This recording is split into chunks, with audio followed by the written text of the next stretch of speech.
So hello everyone, welcome back to my channel. I hope you all are doing well.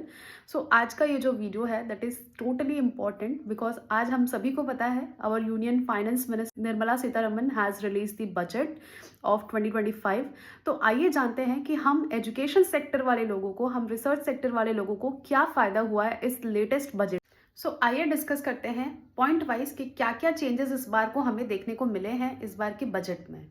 So the foremost which grabs our attention is the increase in the Prime Minister Research Fellowship. Yes, you heard me right. About 10,000 fellowships will be provided in the Prime Minister Research Fellowship 2.0 to all the technological research going on in all the IITs or else the IISc, Indian Institute of Science. यानी अगर आप कोई technological research से जुड़े हैं IIT में या फिर IISc में, तो आपको गवर्नमेंट की तरफ से 10,000 prime minister research fellowship in the next 5 years देखने को मिलेगा, जो कि एक बिगेस्ट अचीवमेंट है। इससे बहुत ज़्यादा लोग मोटिवेट होंगे एंड रिसर्च में फंडिंग की वजह से ही रिसर्च जो है वो आगे बढ़ नहीं पाता है, तो ये एक बहुत ही बड़ा ब्रेक बोला जा सकता है। The next one is again a biggest one.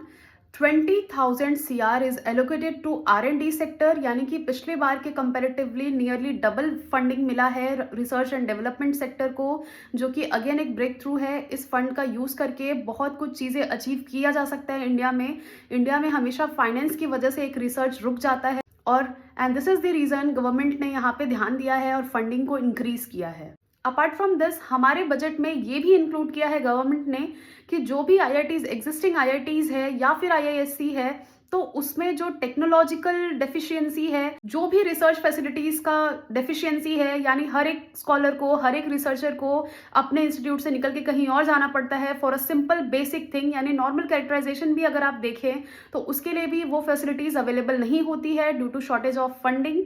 तो ये सारी चीज़ों पर भी ध्यान दिया गया है, यानी कि जो एग्जिस्टिंग IITs हैं एंड IISc हैं उनमें और भी रिसर्च फैसिलिटीज़ को एनहांस किया जाएगा सो दैट हमें इन हाउस ही सारी चीज़ें फैसिलिटी मिल जाए, हमें बाहर ना जाना पड़े। एंड जो कटिंग एज रिसर्च निकल के आता है IIT से, IISc से, उसमें कोई भी किसी भी तरह का हर्डल ना देखने को मिले। इसके अलावा हम बात करें मेडिकल सीट्स की, तो मेडिकल सीट्स हमेशा ही लिमिटेड होती हैं। हर बार लाखों एस्पिरेंट्स देते हैं वो एग्ज़ाम, लेकिन सिर्फ और सिर्फ कुछ थाउजेंड्स में ही क्वालिफाई करते हैं और उन्हीं के लिए वो सीट रिजर्व होती है। इस बार के बजट में इस पॉइंट पर भी ध्यान दिया गया है कि अबाउट 75,000 सीट्स मेडिकल की बढ़ाई जाएंगी सो दैट ज़्यादा से ज़्यादा लोगों को सीट मिल पाए, ज़्यादा से ज़्यादा डॉक्टर्स निकले। इसके अलावा जिस पे बात करी गई है हमारे बजट में वो है Gyan Bharatam mission. Under this the documentation of our important manuscript heritage up to about 1 CR, यानी कि इसके अंदर नेशनल रिपोजिटरी बनाई जाएगी, लाइब्रेरीज बनाए जाएंगे जिसमें मोर देन 1 CR जो हमारे हेरिटेज हैं, मैन्युस्क्रिप्ट हैं, उनको कंजर्व करके रखा जाए, डिजिटली अवेलेबल हो, जिसे भी चाहिए वो इजीली एक्सेस कर पाए अपने कामों के लिए। इसी से रिलेटेड एक है भारतीय भाषा पुस्तक स्कीम। इसके अंडर क्या है, जितने भी बुक्स अवेलेबल है in different languages for schools and colleges available कराई जाएंगी सो दैट सब कोई अपने कन्वीनियंस के हिसाब से, अपने लैंग्वेज के हिसाब से उसे एक्सेस कर पाए और उसे पढ़ पाए।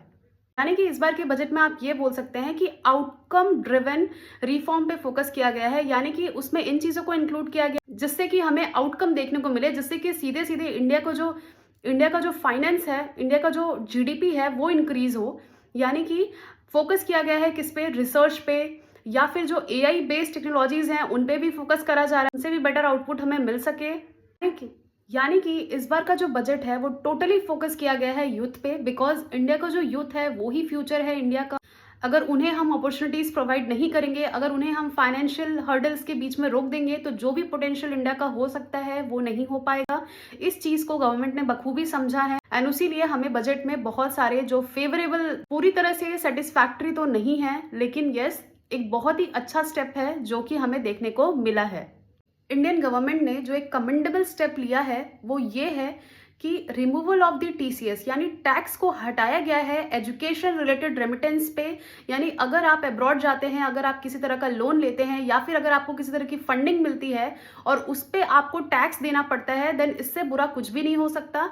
गवर्नमेंट ने इस चीज को भी, TCS को रिमूव कर दिया है। अगर आप एजुकेशन रिलेटेड कोई लोन लेते हैं या फिर कोई आपको फंडिंग मिलता है तो उस पर आपको टैक्स नहीं देना पड़ेगा। बजट में ज़्यादा से ज़्यादा इस पे फोकस किया गया है कि जो भी यूथ है इंडिया के, उनके स्किल्स डेवलपमेंट पे, चाहे एआई के थ्रू या फिर जो मैनुअल ट्रेनिंग्स होता है उसके सेंटर्स बना जाएंगे, सेंटर्स ऑफ एक्सीलेंस को बढ़ाया जाएगा ताकि हमारे जो इंडिया के यूथ है वो ज़्यादा से ज़्यादा ट्रेन हो सके, उनके स्किल्स डेवलप हो सके और जॉब की जो अपॉर्चुनिटीज़ हैं, एम्प्लॉयमेंट की जो अपॉर्चुनिटीज़ है वो किसी भी तरह से इंक्रीज़ किया जा सके।